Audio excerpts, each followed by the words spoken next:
Hello friends, welcome to Shri Tamil channel. இன்றைக்கி நம்ம பார்க்க போகிறது என்னென்னு பார்த்தீங்கன்னா, கருப்பு கொண்டக்கடலை வடை. கருப்பு கொண்டக்கடலையை வச்சு ஒரு நல்ல ஹெல்த்தியான, அதே நேரத்தில் நல்ல டேஸ்டியான ஈவினிங் ஸ்நாக் ரெசிபி தான் இன்றைக்கி நம்ம பார்க்க போகிறோம். முதல்ல அரை கப் கருப்பு கொண்டக்கடலையை நல்லா கழுவிட்டு ஒரு 8 மணி நேரம் ஊற வச்சு எடுத்து வச்சுருக்கேன். அடுத்து ஒரு மிக்ஸி ஜாரில் 2 பல் பூண்டு சேர்த்துக்கங்க. ஒரு சின்ன துண்டு இஞ்சி சேர்த்துக்கலாம்.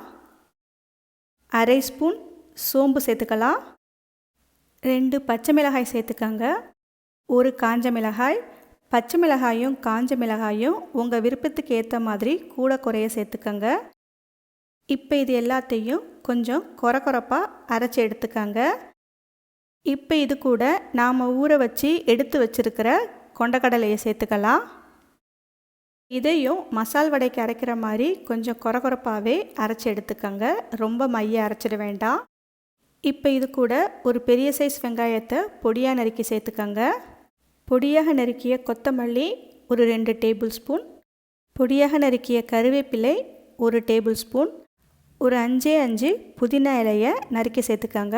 5 இலைக்கு மேலே சேர்த்துறாதீங்க, வடை கசந்துடும். ஒரு 1/4 ஸ்பூன் பெருங்காயத்தூள் சேர்த்துக்கலாம். தேவையான அளவுக்கு உப்பு சேர்த்துக்கங்க. வடை நல்லா கிறிஸ்பியாக மணமாக இருக்கிறதுக்கு ஒரு அரை ஸ்பூன் நெய் சேர்த்துக்கங்க. இப்போ இது எல்லாத்தையும் சேர்த்து ஒரு முறை நல்லா பிசைஞ்சு விட்டுக்கங்க. கையால் லேசாக அழுத்தி பிசைஞ்சு எடுத்துக்கங்க. இப்போ நமக்கு தேவையான அளவு உள்ள வடைகளாக நாம் இதை தட்டி எடுத்துக்கலாம். அடுத்து ஒரு பேனில் எண்ணெயை சூடு பண்ணிக்கங்க. எண்ணெய் ஓரளவுக்கு சூடானதும் நாம் தட்டி வச்ச வடைகளை ஒவ்வொன்றா சேர்த்துக்கலாம். உங்கள் பேனோட சைஸுக்கு ஏற்ற மாதிரி வடைகளை கூட குறைய சேர்த்துக்கங்க.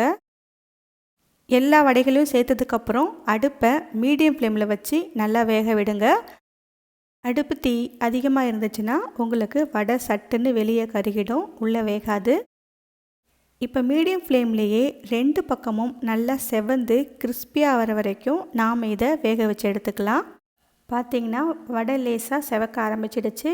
2 பக்கமும் நல்லா திருப்பி போட்டு செவந்து வர வரைக்கும் நாம் இதை வேக வச்சு எடுத்துக்கலாம். பாருங்கள், நல்லா செவந்துடுச்சு.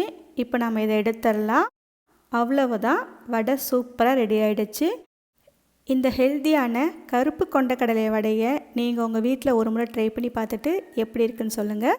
இந்த ரெசிபி உங்களுக்கு பிடிச்சிருந்தா லைக் பண்ணுங்கள், ஷேர் பண்ணுங்கள். ஸ்ரீ தமிழ் சேனலுக்கு சப்ஸ்கிரைப் பண்ணுங்கள். தேங்க்ஸ் ஃபார் வாட்சிங்.